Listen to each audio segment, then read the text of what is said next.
Telugu academy plus V Prakash sir book చదివిననుకో మీకు 100కు 95% సబ్జెక్ట్ కవర్ అవుతుంది. ఒక దాంట్లో మీరు 95% ఆఫ్ ద సబ్జెక్ట్ కవర్ చేసారంటే ఆటోమేటిక్గా ఓకే. ఎన్ని పుస్తకాలు చదివినా, ఒక తెలంగాణ మూమెంట్కు 5 పుస్తకాలు చదివాను అనుకో ఇప్పటి వరకు, పర్ సపోజ్ చెప్తున్నా, ఎగ్జాంపుల్ చెప్తున్నా. ఈ 6వ పుస్తకంలో కూడా మనకు అక్కడోటి 1, 2, 3 పాయింట్లు ఎక్స్ట్రాగా నడుతుంటాయి. అంటే ఇక్కడ మనం 95% కవర్ చేసినాం అనుకో, ఇక్కడ అయ్యో ఇంకా మనం 5% కవర్ చేయాలి అన్న ఫీలింగ్ వస్తుంది. కొంతమందికి ఎన్నిసార్లు చదివినా కూడా గుర్తుకుండదు. ఎందరు ఏమంటారు సార్ గ్రూప్ 2 డేట్ ఎప్పుడు వస్తుంది, సరే డేట్ వచ్చింది, డేట్ వచ్చినాక ఓన్లీ 2 నెలల టైం ఇచ్చింది అంటే చెప్తున్నా, అట్లా జరగాలని ఏం లేదు. Dear aspirants, welcome to the dream warriors academy. ఈరోజు ఈ వీడియోలో కొన్ని పోటీ పరీక్షలకు ప్రిపేర్ అవుతున్నటువంటి అభ్యర్థులకు సంబంధించిన వారు చేసేటువంటి పొరపాట్లు కావచ్చు, వారు ఎక్కడెక్కడైతే వీక్నెస్ ఉంటారో ఆ వీక్నెస్ను మనం ఎట్లా ఫేస్ చేయాలి, ఎట్లా ఓవర్కమ్ చేసుకోవాలి, ఓవర్కమ్ చేసిన తర్వాత మనము జాబ్ తెచ్చుకోవడానికి ఏ విధంగా వాటిని ఓవర్కమ్ చేయాలనేది ఈ వీడియోలో చెప్పడం జరుగుతుంది. ముఖ్యంగా ఈ వీడియో ఎందుకంటే చాలామంది అభ్యర్థులు చదువుతారు కానీ ఫైనల్గా డెస్టినేషన్ దాకా రీచ్ గారు. మధ్యలో అంటే ఇటీవల కొన్ని పరిణామాలను తీసుకున్నట్టయితే అవి వేరు.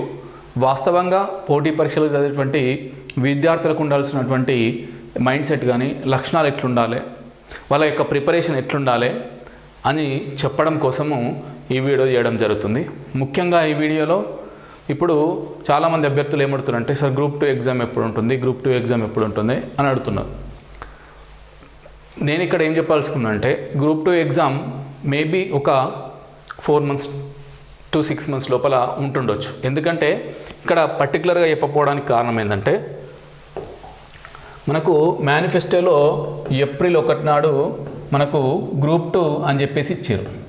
మనకు ఇప్పుడు ప్రస్తుతం ఉన్న ప్రభుత్వం యొక్క మేనిఫెస్టోలో ఏప్రిల్ 1 నాడు ఇచ్చారు. మరి కొత్త బోర్డు ఫామ్ అయిన తర్వాత వాళ్ళు ఏం డిసిజన్ తీసుకుంటారు అంటే పోస్టుల సంఖ్యను పెంచి ఈ యొక్క ఏప్రిల్లో ఇస్తారా సప్లిమెంటరీ నోటిఫికేషన్, లేదు అంటే ఇప్పుడున్న దానికి ఆ ఏప్రిల్ 1 లోపలనే ఇప్పుడున్న దానికి ఆ యొక్క పోస్టుల సంఖ్యలు పెంచి ఏప్రిల్ 1 లోపలనే సప్లిమెంటరీ నోటిఫికేషన్ ఇస్తారా అనేది కొద్దిగా సందిగ్ధం. ఎందుకంటే ఇప్పుడు తీసుకుంటే మనకు ఫిబ్రవరి, మార్చ్, ఇంకా మనకు 2 నెలల 75 రోజుల సమయం ఉంది. 75 రోజుల సమయం ఉంది.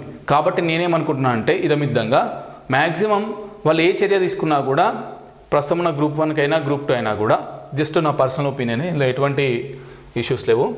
సో గ్రూప్ 2కి అయితే ఒక సప్లిమెంటరీ నోటిఫికేషన్ ఇచ్చేసి కొత్త వాళ్ళ దగ్గర నుంచి కొత్తగా అప్లికేషన్స్ రిసీవ్ చేసుకున్నారనుకో, సో అట్లా తీసుకుంటే మ్యాక్సిమం ఈ అప్లికేషన్స్ కాల్ ఫర్ చేయడం, తీసుకోవడం, దరఖాస్తులు తీసుకోవడం, పోస్టుల సంఖ్యను పెంచడం, ఓకేనా, ఈ వివిధ రకాల రిజర్వేషన్స్, 6 గంటల రిజర్వేషన్, వాటిని అన్నింటినీ సెట్ చేసుకొని మళ్ళీ ఆ పాత నోటిఫికేషన్కు ఈ అనుబంధ నోటిఫికేషన్కు మార్పులు సవరణ చేయడం ఆ రిజర్వేషన్ ప్రకారం, ఇవన్నీ చేసే వరకు అట్లీస్ట్ ఎగ్జామ్ ఒక 4 to 6 months టైం. అంటే నేను ఎగ్జాక్ట్ డేట్ చెప్పట్లేదు, జూన్, జూలై అట్లా చెప్పట్లేదు, జస్ట్ ఇది ఒక అంచనా మాత్రమే చెప్తున్నా. ఇది కరెక్ట్ కావాలని కూడా ఏం లేదు, ఓకేనా. సో 4 to 6 months ఉంది.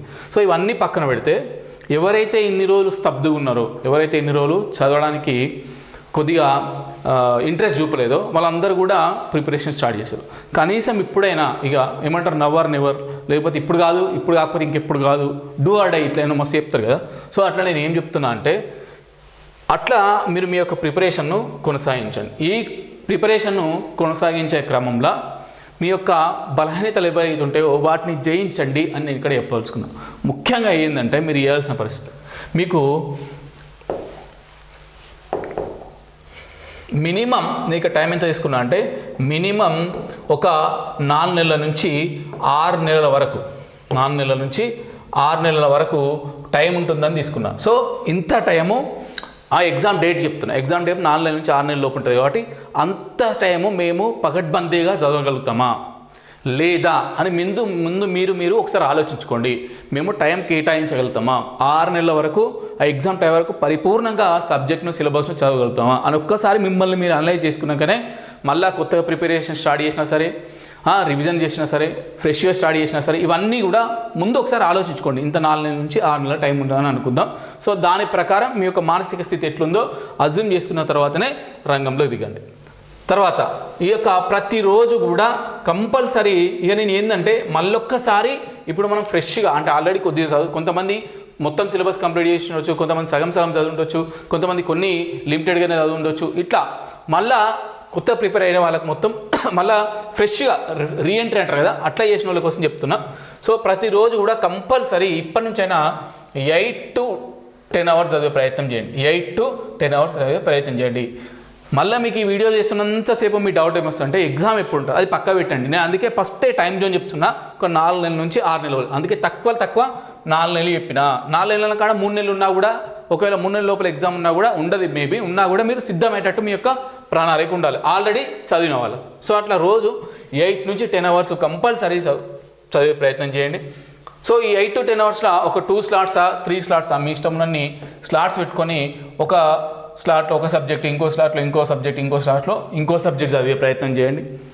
అయితే ఇక్కడ మీకు బాగా ఇబ్బంది పడే అంశం ఏంటంటే, ప్రస్తుతం ఉన్న సోషల్ మీడియాతో కానీ మీ యొక్క మొబైల్ ఫోన్తో కానీ మీరు ఎక్కువ డిస్ట్రాక్షన్ అవుతారు. ఇక మీకు ఇంకా కొన్ని పర్సనల్ రిలేషన్స్ ఉంటాయి, ఇక అవి నేను ఇక్కడ చెప్పాల్సుకోలేదు, మీకు అందరికీ తెలిసింది. కొన్ని పర్సనల్ ఇవి అన్నింటినీ కూడా కొన్ని రోజులు పక్కన పెట్టండి. వానితో ముచ్చబెట్టుడు, వీనితో ముచ్చబెట్టుడు, ఫోన్లో గంటలు మాట్లాడు, ఫోన్లో గంటలు చాట్ చేయడం కానీ, ఇంకేదైనా ఉన్న మొబైల్ ఫోన్ను అతిగా యూజ్ చేయడం కానీ యూజ్ చేయండి. మొబైల్ ఫోన్లో మీకు ఏదైతే ఛానల్ వస్తుందో ఆ ఛానల్ చూడండి, మీకు ఏదైతే యూజ్ అయిపోతుందో ఆ యొక్క న్యూస్ చదవండి. అంటే మీరు ఎంతసేపు మొబైల్ ఫోన్ యూజ్ చేసినా అది మీకు ఎగ్జామ్ కోణంలో ఉపయోగపడే విధంగా ఉంటేనే మాత్రమే దాన్ని యూజ్ చేయండి తప్ప మిగిలిన ప్రతి దానికి యూజ్ చేయకండి. ఒక అప్డేట్ వచ్చిందనుకో, గంటనో ఒక గంట ముందు ఒక గంట ఎనుకో కంపల్సరీ నీ దగ్గరికి వస్తుంది. అదే టైంకు ఆన్ ది స్పాట్లో రావాలని అట్లా పెట్టుకోకండి. ఒక న్యూస్ వచ్చింది ఫర్ సపోజ్, గ్రూప్ అని నోటిఫికేషన్ రిలీజ్ అయిందని, ఆ గంటల్ని తెలవాల్సిన అవసరం లేదు. నువ్వు ఆ గంట డిస్టర్బ్ కాకు, 2 గంటల 3 గంటలు ఆటోమేటిక్గా నువ్వు బయట పోయిన ఎవరో నీకు చెప్తాడు కదా, అవునా వచ్చిందా కానీ తెగప్ప, దానికోసం వీడియో చేసుకుంటా, ఈ న్యూస్ కోసం ఇట్లా న్యూస్లు సెర్చ్ చేసుకుంటూ న్యూస్ మీద ఆధారపడడం, దాని మీద టైంపాస్ చేయడం, ఇవన్నీ చేయకండి. ఒకసారి మనము టైం టేబుల్ కేటాయించామంటే కంపల్సరీ దాన్ని ఫాలో అయ్యే ప్రయత్నం చేయండి. కాకపోతే మీకు స్టార్టింగ్లో మీకు ఇదివరకే గత క్లాస్లో చెప్పిన టైం టేబుల్ వేసుకోనంత మాత్రాన అది ఇంప్లిమెంట్ చేయలేము మనం. కొద్దిగా ఫర్ సపోజ్ రోజు 8 hours అన్న అనుకో, ఇవాళ 5 to 6 hours అయ్యిందంటే గ్రేటే ఫస్ట్ డే, తర్వాత 5 hoursని 5.5 hours, తర్వాత 6 hours 6.5 hours, ఇట్లా అంతే తప్ప ముందు ఫస్టే 8 గంటలు చదివి తర్వాత రోజు మళ్ళీ 8 గంటలు చదివి, తర్వాత 7.5 గంటలు, తర్వాత 7 గంటలు, ఇట్లా 6 గంటలు, అట్లా మెల్లమెల్ల పికప్ అయ్యి అట్లాగా, ఓకేనా. సో దానికి సంబంధించి సోషల్ మీడియాకు దూరంగా ఉండే ప్రయత్నం చేయండి. మొబైల్ ఫోన్ అతిగా వాడకండి. ఏం చదివినా కూడా మొబైల్ ఫోన్లో మీకు అది ఎగ్జామ్ పనికొచ్చేటట్టు దాన్ని వాడండి. ఇక మీకు అందరికీ తెలిసినది, పర్సనల్ రిలేషన్స్ అన్ని కొన్ని రోజులు దూరం పెట్టరు. మీకు జాబ్ వచ్చిందనుకో వాళ్ళే మీ దగ్గరికి వస్తారు, అర్థమవుతుందో. సో అట్లాగే ఇక ఈ పుస్తకాల జోలికి వస్తే నేను ఇంతమందికి గత క్లాసుల్లో చాలాసార్లు కూడా చెప్పడం జరిగింది. దేనికైనా సరే ఒకటి స్టాండర్డ్ బుక్ తీసుకోండి, ఒకటి ప్రైవేట్ ఆథర్ బుక్ తీసుకోండి, ఓకేనా. స్టాండర్డ్ బుక్ ప్రైవేట్ ఆథర్ తీసుకోండి, ఒకటి ప్రైవేట్ది స్టాండర్డ్ బుక్ తీసుకోండి మీకు నచ్చింది, ఒకటి తెలుగు అకాడమీ తీసుకోండి, ఓకేనా. ఇంకొకటి ఇవి చదవడం అయిపోయిన తర్వాత మీరు మంచి స్టాండర్డ్ టెస్ట్ సిరీస్లు రాసే ప్రయత్నం చేయండి. ఇక ఫర్ ఎగ్జాంపుల్ చెప్దాం అనుకుంటున్నా, తెలంగాణ ఉద్యమ చరిత్ర తీసుకుందాం. తెలంగాణ మూవ్మెంట్ మార్కెట్లో మస్తు రకాల పుస్తకాలు ఉన్నాయి. రేపు పొద్దున్న నేను కూడా రిలీజ్ చేస్తున్నాను, జనరల్గా చెప్తున్నా, మస్తు రకాల పుస్తకాలు. ఎవరైతే కొత్తగా స్టార్ట్ చేస్తారో, ఈ మధ్య ఎవరైతే రీసెంట్గా స్టార్ట్ చేస్తారో, తెలంగాణ మూవ్మెంట్ ఇంకా స్టార్ట్ చేయలేదు లేదా సగం చదివిన లెవెల్ ఉంటారు, మంచిగా తెలుగు అకాడమీ బుక్ ఉంది తెలంగాణ మూవ్మెంట్కు. అలాగే వి ప్రకాష్ సార్ బుక్, ఇవి చదివిందనుకో మస్తు మోర్ దెన్ ఎనఫ్ మీకు ఇక subject, more than enough. Telugu academy plus V Prakash sir book చదివిననుకో మీకు 100కు 95% సబ్జెక్ట్ కవర్ అవుతుంది. ఒక దాంట్లో మీరు 90 to 95% of the subject cover చేశారంటే ఆటోమేటిక్గా ఓకే. కాకపోతే ఎట్లుంటుందంటే మనం ఎన్ని పుస్తకాలు చదివినాం, ఒక తెలంగాణ మూవ్మెంట్కు 5 పుస్తకాలు చదివాను ఇప్పటి వరకు, ఫర్ సపోజ్ చెప్తున్నా, ఎగ్జాంపుల్ చెప్తున్నా. ఈ 6వ పుస్తకంలో కూడా మనకు అక్కడోటి 1, 2, 3 పాయింట్లు ఎక్స్ట్రాగా నడుతుంటాయి. అంటే ఇక్కడ మనం 95% కవర్ చేసినాం అనుకో, ఇక్కడ అయ్యో ఇంకా మనం 5% కవర్ చేయాలి అన్న ఫీలింగ్ వస్తుంది. మళ్ళీ అప్పుడేం చేస్తాం, ఈ బుక్ కొంటాం, అవునా కదా. ఈ 5% కోసం ఆ బుక్ కొంటాం, అట్లా అవసరం లేదు. ఎందుకనే చెప్తా. ఇప్పుడు మళ్ళీ నేను ఈ 5 అంటే 6వ బుక్ కూడా కొన్నా, 6వ బుక్ కొన్నాక మళ్ళీ 7వ బుక్ రిలీజ్ అవుతుంది. ఈ 7వ బుక్లో కూడా మళ్ళీ ఒక 3-4 పాయింట్లు ఎక్కువ ఉంటాయి. అంటే ఇక్కడికైనా 96% చదివినట్టు మళ్ళీ ఇంకా ఇట్లా నువ్వు ఎన్ని కొత్త పుస్తకాలు వచ్చినా రిలీజ్ అయ్యే ప్రతి పుస్తకంలో ఏదో 3-4 అంశాలు ఉంటేనే వాళ్ళు రిలీజ్ చేస్తారు. వేరే దాంతో కంపేర్ చేస్తే మా దాంట్లో ఎక్కువ ఉన్నాయి, మా దాంట్లో ఎక్కువ మ్యాటర్ ఉందనుకుంటే వాళ్ళు రిలీజ్ చేస్తారు. ఇక నేను వచ్చిన ప్రతి ఒక్కటల్లా కొనుక్కుంటా పోతా, నేను చదువుతాను, అది కాదు. చదివినవి 2 ఎంచుకోండి, తెలుగు అకాడమీ బుక్ ఒకటి ఎంచుకోండి, ప్రైవేట్ ఆథర్ది ఎంచుకోండి, వాటినే మల్టిపుల్ టైమ్స్ రివిజన్ చేసే ప్రయత్నం చేయండి. సో అట్లా మీకు మొత్తం సిలబస్ అందుకే చెప్తారు 90%. సో అందుకే నెక్స్ట్ ఒక బుక్ వచ్చిందనుకో అలా 92%. ఈ 2% కోసం మళ్ళీ ఈ బుక్ మొత్తం కావాల్సిన అవసరం లేదు. సో ఈ చదివినే మళ్ళీ చదవండి. ఇట్లా బుక్స్ని ప్రామాణికంగా ఎంచుకోండి. మీకు అట్లా చేయాలనిపిస్తే టెస్ట్ సిరీస్లు ఎన్నైనా రాయండి, మీకు నచ్చినటువంటి టెస్ట్ సిరీస్లు ఎన్నైనా రాయండి. ఎందుకంటే మనం ఎగ్జామ్లో వాళ్ళు మనకు అక్కడ బుక్ ఇచ్చి చదవమన్నాడు కదా, మనకి ఎగ్జామ్ పేపర్ ఇచ్చి కరెక్ట్ ఆన్సర్ పెట్టమంటాడు. కాబట్టి టెస్టులు ఎంత రాస్తే మీకు అంతా మీరు ఆ యొక్క ప్రశ్నలను అటెంప్ట్ చేసేటువంటి విధానం అనేది మీ ప్రశ్నలకు ఆన్సర్ పెట్టే ఆ టైం అనేది చాలా కన్జ్యూమ్ అయిపోతుంది. అంటే తక్కువ టైంలో ఎక్కువ వాటికి ఆన్సర్ చేయగలుగుతారు, ఎక్కువ ఆలోచించగలుగుతారు. మల్టిపుల్ క్వశ్చన్స్ కానీ, అంటే మల్టిపుల్ స్టేట్మెంట్స్ క్వశ్చన్స్ కానీ, మ్యాచ్ ద ఫాలోయింగ్ క్వశ్చన్స్ కానీ, ఇట్లా పుస్తకాలు లిమిటెడ్గా ఉండాలి. టెస్టులు మాత్రం మీరు అన్లిమిటెడ్ ఎన్నని రాయండి. డోంట్ వరీ, మీరు ఏ ఆధారణ తీసుకోండి, ఎందుకంటే ప్రశ్నలు అనేది పెద్ద ఇష్యూ కాదు. కాకపోతే ఎగ్జామ్ కూడా ఉన్నాయా లేదా అని చూసుకోండి. ఇక నేను ఇంతకుముందుకు చెప్పిన ప్లాన్ వేసుకోండి, లేదా ఒక మంచి టైం టేబుల్ వేసుకోండి. సో టైం టేబుల్ వేసుకున్నప్పుడు టార్గెట్ అయితే పెట్టుకోండి కంపల్సరీ. టార్గెట్ ఎందుకు పెట్టుకోవాలని అంటే, నువ్వు టార్గెట్ లేకుండా అయినా అనుకో అది ఎక్కడికెక్కడ వెళ్తున్నారు, ఎటు పోతుందో నీకు తెలియదు. ఫర్ సపోజ్ రోజు ఒక 10 గంటలు చదువుదాం, ఒక రోజు ఒక పుస్తకంలో 50 పేజీలు చదువుకుందామని ఒక టార్గెట్ పెట్టుకోమని అనుకో. కనీసం ఒక 50 పేజీలు చదువుకుందామని టార్గెట్ పెట్టుకో. కనీసం నువ్వు ఈ టార్గెట్ను రీచ్ అవ్వడానికి ఏం చేస్తావు, 30-40 పేజీలు అన్నది అవుతావు. అవునా కాదా? 30-40 పేజీలు అన్నది అవుతావు. లేదు ఎందుకు, ఇక్కడ 50 పేజీలు కంప్లీట్ కావాలని టార్గెట్ పెట్టుకున్నావు కాబట్టి కనీసం నువ్వు 30-40 పేజెస్ అన్న చదవడానికి ప్రయత్నిస్తావు. అట్లాగా నువ్వు టార్గెట్లే అనుకో 20 పేజీలు చదవగానే ఏదో ఒకటి ముచ్చట వస్తుంది, లేకపోతే ఏదో ఫోన్ వస్తుంది, బయట నుంచి ఏదో న్యూస్ వస్తుంది, ఇంట్లో ఏదో పని చెప్తారు, ఇంకా ఏదో రకరకాల ఇష్యూస్ వల్ల ఆపేస్తావు, అది 20కే అయిపోతుంది. ఇక మళ్ళీ రేపు 21 పేజీ నుంచి అనుకుంటావు. అట్లా ఒక టార్గెట్ పెట్టుకున్నానుకో, టార్గెట్ పెట్టుకోవడంలో ప్రధానమైన లాభం ఏంటంటే నువ్వు టార్గెట్ను రీచ్ అవుతావా లేదా అనేది సెకండరీ, కానీ నీ యొక్క ఇంటెన్సిటీ అంటే నువ్వు చదివే యొక్క ఏదైతే క్వాంటిటీ చదివే అనేది పెరుగుతుంది, చదివే యొక్క పేజీల సంఖ్య అనేది పెరుగుతుంది. ఓకేనా? సో ఇట్లా టార్గెట్ని పెట్టుకుని చదివే ప్రయత్నం చేయండి. ఒక 50 క్వశ్చన్లు ప్రాక్టీస్ చేద్దాం అనుకో ప్రతిరోజు. నువ్వు 30 క్వశ్చన్లు ప్రాక్టీస్ చేస్తే సరే, ఇట్స్ గుడ్ అండ్ ఎనఫ్. అంతేగాని నువ్వు టార్గెట్ ఎట్లా అనుకో, నువ్వు 10-15 క్వశ్చన్లు అయినా బట్ టఫ్ ఉన్నాయి, అయిపోయింది, ఇది కాదు మళ్ళీ రేపు చేద్దాం తింటావు, అది ఎటో పోతుంది. లేదంటే గింతీస్ ఉన్నాయి మనం ఏం చేస్తాం తింటావు. అట్లా కాకుండా 50 టార్గెట్ను 30 వేసుకున్నా, రోజు 30 వేసుకున్నా కూడా that's good and enough. So అట్లా టార్గెట్ పెట్టుకుని ప్రయత్నం చేయండి. ఇక సోషల్ మీడియా, మొబైల్ ఫోన్ గురించి ఇది ఆల్రెడీ చెప్పినా, ఇది అవసరం లేదు ఎక్కువ. ఓకేనా? నెక్స్ట్ వచ్చేసి మీ యొక్క బలహీనలను జయించవలన ఇక్కడ ఫస్ట్ ఏంటంటే మీ కుటుంబ మరియు ఆర్థిక పరిస్థితులే మీకు ఇన్స్పిరేషన్ అండి. అంటే మీరు ఇప్పుడు ఏ పొజిషన్లో ఉన్నారో, మీ తల్లిదండ్రులు కావచ్చు, మీరు కావచ్చు, ఏ పొజిషన్లో ఉన్నారో అని ఒకసారి ఆలోచించుకోవాలి. మీ తల్లిదండ్రులు కూలీనాలు చేసుకుంటూ మిమ్మల్ని చదివిస్తారు, వాళ్ళకి ఎంత కష్టమైనా కూడా నెల మీకు డబ్బులు పంపిస్తుంటారు. మీకు మంచి ఏ పుస్తకం అంటే ఆ పుస్తకం ఇస్తారు, ఏ ఆన్లైన్ క్లాస్ ఫీజు అడిగినా కూడా వాళ్ళు ఇస్తారు. సో వాళ్ళందరి పరిస్థితులు దృష్టిలో పెట్టుకోవాలి. మనం జాబ్ వచ్చిన తర్వాత మనం ఆర్థికంగా ఎంత మంచిగా సెటిల్ అవుతాం, మనకు ఎంత మంచి పేరు వస్తుంది, ఎంత మంచి హోదా ఉంటుంది, మన చుట్టూ ఉన్న ఫ్రెండ్స్ కానీ రిలేషన్స్ కానీ మనతో ఎంత మంచిగా మూవ్మెంట్ అవుతారు. ఇటువంటి కొన్ని పాజిటివ్ కోణంతో మనకున్న పరిస్థితులను దృష్టిలో పెట్టుకుని రేపు పొద్దున ఒక ఆఫీసర్ అయితే నేను ఇంత మంచిగా అవుతా, నా ఫ్యూచర్ ఇంత మంచిగా బాగుంటుంది అంటే ఇటువంటి పాజిటివ్ ఆలోచనతో కనుక నువ్వు మైండ్ సెట్ని నింపుకున్నావు అనుకో, నువ్వు ఎప్పుడు డిస్టర్బెన్స్ అయినా కూడా నేను అవి ఉత్తేజపరుస్తుంటాయి, చదువు అని ఉత్తేజపరుస్తుంటాయి.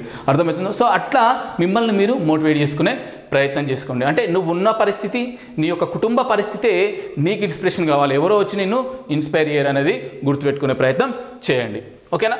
నెక్స్ట్ మీకు ఒకటి ఏం కావాలనుకుంటారు అనే దాంట్లో స్పష్టత ఉండాలి. ఎందుకంటే చాలామంది ఇటు టెక్నికల్ పోస్టులతో పాటు మామూలుగా నాన్ టెక్నికల్ పోస్టులకు కూడా ట్రై చేస్తారు. కాబట్టి వీళ్ళని దృష్టిలో పెట్టుకొని ఏం చెప్తున్నారు అంటే మీరు ట్రై చేయండి. ట్రై చేసినప్పుడు రెండింటిని ఒకటేసారి కాదు, అదొక 6 నెలల గ్యాప్లో, ఇదొక 3 నెలల గ్యాప్లో ఉంటే ఏం కాదు. అంతేకాకుండా 2 ప్యారల్గా ప్రిపరేషన్ అనేది చేయకండి. నాకు తెలిసి ఇప్పుడు అట్లా ఏం పోస్టులు ఎవరుకుంటా, ఒకవేళ ఉన్నా కూడా మీరు డిసైడ్ చేసుకోండి, నేను టెక్నికల్ పోస్ట్కి వెళ్దాం అనుకుంటున్నా లేదా గ్రూప్ సైడ్ వెళ్దాం అనుకుంటాను అని చెప్పేసి ఒక మంచి పాజిటివ్స్ నెగిటివ్ రాసుకొని మీకు ఏ సూటబుల్ అవుతానో దానికి మాత్రమే ఫోకస్ చేయండి, దాని మీద మాత్రమే కాన్సన్ట్రేట్ చేసే ప్రయత్నం చేయండి. ఇక మీరు ఎక్కడైతే చదువుతారో మీ రూమ్లో కావచ్చు, మీరు చదివే చోట కావచ్చు, మీ యొక్క స్టడీ ప్యాడ్కి కావచ్చు, మీ రూమ్లో ఆ గోడలకు కావచ్చు మంచి ఇన్స్పిరేషనల్ వివేకానందకు సంబంధించిన ఇన్స్పిరేషనల్ కోట్స్ కావచ్చు.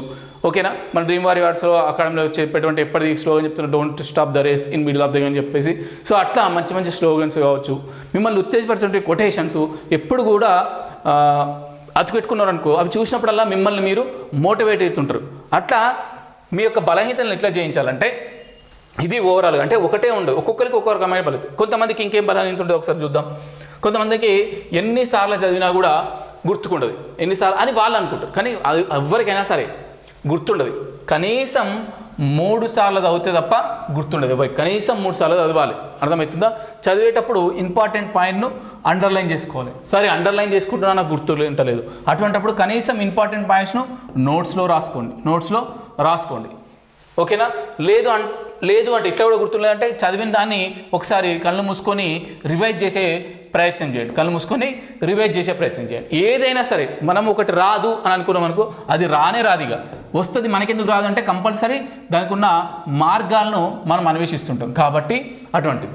ఇంకోటి ఏం చేస్తుందంటే కొందరికి క్వశ్చన్లు ఆన్సర్లు తెలిసినా కూడా ఆ ఎగ్జామ్ మూమెంట్లో కావచ్చు, ఇంకా ఆ ప్రశ్నను అటెంప్ట్ చేసే కావచ్చు తప్పు పెడతారు. పెట్టిన తర్వాత మీరు ఒకసారి క్రాస్ చెక్ చేసుకోవాలి. ఎగ్జామ్ అయిపోయాక మీరు ఒకసారి క్రాస్ చెక్ చేసుకోవాలి. అరే నాకు ఈ క్వశ్చన్ వచ్చే నేను ఇక్కడ ఎందుకు రాంగ్ పెట్టినా, అతిగా ఆలోచించినా, లేదంటే కొద్దిగా కంగారులో ఆలోచించినా అని చెప్పేసి ఆ క్వశ్చన్కు మార్క్ వేసిన తర్వాత ఆలోచించాలి. సో ఆలోచించాను అనుకో, నీకు అప్పుడు తెలుస్తుంది నాకు ఇది తెలుసు అని. కొద్దిగా కంగారులో ఆలోచించిన ఆగమాగమైన అందుకే నేను ఆన్సర్ పెట్టలే అన్నప్పుడు అటువంటి దాన్ని మళ్ళీ నెక్స్ట్ టెస్ట్లో అలర్ట్ అవుతావు నువ్వు. పోయినసారి అంత ఆగమం ఆలోచించి దీన్ని కరెక్ట్ ఆన్సర్ పెట్టాల్సింది రాంగ్ ఆన్సర్, ఇప్పుడు అట్లా పెట్టొద్దు. అట్లా ప్రతి దానికి ప్రాక్టీసే అండి, వేరే ఏముండదు, మంత్రదండం ఏది ఉండదు. ప్రతి దానికి ప్రాక్టీసే మెయిన్స్ అంటారు కదా. సో అట్లా ప్రాక్టీస్ చేయండి ప్రతి సబ్జెక్టును. ఓకేనా? ప్రతి సబ్జెక్టును మినిమం 3-4 సార్లు చదివే ప్రయత్నం చేయండి. 1-2-3 ఒకటే సబ్జెక్టుకు 3-4 రకాల టెస్టులు రాయండి. ఓకేనా? అందులో మీకున్న లోటు పాటలను చేయించండి. ఓకేనా? ముఖ్యంగా సోషల్ మీడియాకి కావచ్చు, మీకు సంబంధం లేని విషయాల పట్ల దూరంగా ఉండండి. అవి ఎటువంటి డిస్కషన్స్ అయినా సరే నువ్వు ఏం చేసినా కూడా అది నీకు ఎగ్జామ్ కోణంలో హెల్ప్ అవుతుంది అంటేనే నువ్వు దాని మీద కాన్సన్ట్రేట్ చేయి. ఇంకా మీకు ఏమన్నా ప్రాబ్లమ్స్ ఉన్నా, ఇంకేదైనా ఉన్నా కూడా సార్ మాకు ఇట్లా ఇబ్బంది అవుతున్నాయి ప్రతి ఒక్కటి కూడా మీరు నాకు కామెంట్లో తెలియజేయండి. మళ్ళీ నేను మీకు దాని మీద వీడియో చేసే ప్రయత్నం చేస్తాను. ఇది ఎందుకని చెప్పి ఇవాళ ఈ వీడియో ఎందుకు చేయాల్సి వచ్చిందంటే, సో అభ్యర్థులు మీరు కొత్తగా ప్రిపరేషన్ స్టార్ట్ చేసి కాబట్టి మీకు ఏమేమి వీక్నెస్ ఉంటాయి, సో వాటిని ఎట్లా ఓవర్కమ్ చేయాలనే మీద నాకు తెలిసినంత వరకు చిన్నగా చెప్పడం జరిగింది. సో ఇవన్నిటిని మీరు గుర్తుపెట్టుకునే ప్రయత్నం చేయండి. ఎప్పుడైనా గుర్తుపెట్టుకోండి, నువ్వున్న పరిస్థితి, నీ యొక్క కుటుంబ పరిస్థితి నీకు ఇన్స్పిరేషన్ కావాలి.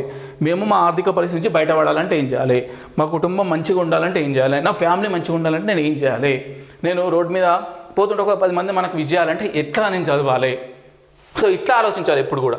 ఇక మీకు ఒక క్లారిటీ అని ఉండదు, ఆల్రెడీ చెప్పేసిన. సో ఎప్పుడైనా కూడా మనము డిసప్పాయింట్ అవుతుంటాం, డిమోటివేట్ అవుతుంటాం. సో అటువంటిప్పుడు ఏం చేయాలి, మనం ఉన్న అట్మాస్ఫియర్లో కనుక మంచి మమ్మల్ని ఉత్తేజపరిచేటువంటి కొటేషన్ అవి ఉన్నాయనుకో, మనం ఎక్కువ మోటివేట్ అవ్వడానికి అవకాశం ఉంటుంది. మంచి ఇన్స్పైరింగ్ మూవీస్ కానీ, ఇన్స్పైరింగ్ స్టోరీస్ కానీ, ముఖ్యంగా సెలబ్రిటీకి సంబంధించిన, అంటే సెలబ్రిటీస్ అంటే సినిమా వాళ్ళే కాదు, డిఫరెంట్ డిపార్ట్మెంట్, డిఫరెంట్ ఇండస్ట్రీస్లో ఉండేటువంటి వాళ్ళ యొక్క ఇన్స్పిరేషనల్ స్టోరీస్ అండి, మంచి ఇన్స్పైరింగ్ బుక్స్ ఉంటాయి. ఆ బుక్స్ చదివే ప్రయత్నం చేయండి. పాజిటివిటీ కోసం, పాజిటివిటీ నుంచి పెంపొందించి చాలా రకాల పుస్తకాలు ఉంటాయి, అవి చదివే ప్రయత్నం చేయండి. మీకు నచ్చిన మ్యూజిక్ వినండి. ఓకేనా? మీకు నచ్చిన సినిమాకి వెళ్ళండి.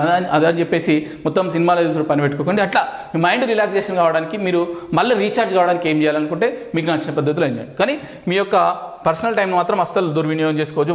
వీటికి ఎట్లా ఐడియా చెప్పినా కదా, సోషల్ మీడియా కానీ, ఆ పర్సనల్ రిలేషన్స్ కానీ పెట్టుకోదు. మళ్ళీ ఒకసారి ఒక టార్గెట్ పెట్టుకున్న తర్వాత దాన్ని రీచ్ అవుతున్నామా లేదని చెప్పేసి ఒక్కసారి రివ్యూ చేసుకోండి, ఎంతవరకు రీచ్ అవుతున్నాం, మళ్ళీ నెక్స్ట్ నేను ఏం చేస్తే రీచ్ అవుతా అని చెప్పేసి ఇట్లా రివ్యూ చేసుకోండి. ఇట్లా ప్రతి దాని మీద నువ్వు కాన్సన్ట్రేట్ చేసుకున్నావు అనుకో, ఇక నీకు వేరే పని ఉండదు. ఎంతసేపు నేను ఎన్ని సబ్జెక్ట్స్ అయినా, ఎన్నిసార్లు రివిజన్ చేసినా, ఎన్ని మార్కులు వచ్చినాయి, మళ్ళీ ఇంకెన్ని రావాలి, వీటి చుట్టే నువ్వు తిరుగుతున్నావు అనుకో, ఆటోమేటిక్గా నేను బయట వాళ్ళు వచ్చి ఎంత డిస్టర్బ్ చేసినా నువ్వు డిస్టర్బ్ కావు. అట్లా కాకుండా నువ్వు ఒక్కసారి డైవర్ట్ అయినావు అనుకో, ఇక నేను డైవర్ట్ చేసి నేను అటు తీసుకపోతే తప్ప మళ్ళీ నేను చదువుకునేది తీసుకురారు. నువ్వు ఒక్కసారి అలా నిండమనుకంటే చదివే దాంట్లో సబ్జెక్ట్ చదువు, రివిజన్ చేయి, ప్రాక్టీస్ చేయి, మళ్ళీ టెస్ట్ ప్రాక్టీస్ చేయి, తక్కువ వచ్చినాయి మళ్ళీ ఎక్కువ మార్కులు రావడానికి మళ్ళీ రివిజన్ చేయి. ఇట్లా అదే దాని మీద నువ్వు వర్కౌట్ చేస్తుండే ఏమైతే ఏం కాదు. సో అలానే ఉంటాయి కాంతే తప్ప ఇక నోటిఫికేషన్ డేట్ వస్తుందో ఇప్పుడు చూస్తున్న పరిణామాలు చూస్తున్నా మనకు అర్థమవుతుంది కదా.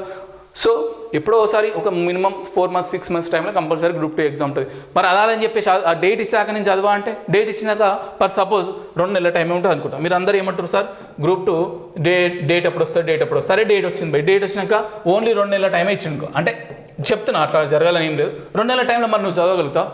చదవలేవు కదా. మరి అట్లాంటప్పుడు ఇప్పటి నుంచే సిద్ధంగా ఉన్నానా వద్దా? సో అందుకనే ఇప్పటి నుంచే సిద్ధంగా ఉండండి, ఇప్పటి నుంచే చదివే ప్రయత్నం చేయండి. మీకు ఎటువంటి ప్రిపరేషన్ సంబంధించి ఎటువంటి డౌట్స్ ఉన్నా మీరు కామెంట్స్ రూపంలో తెలియజేయండి. మెజారిటీ కామెంట్స్ సంబంధించిన డౌట్స్ని మళ్ళొక రోజు వీడియో రూపంలో మీ ముందు తీసుకొచ్చే ప్రయత్నం చేస్తాను. Thank you very much.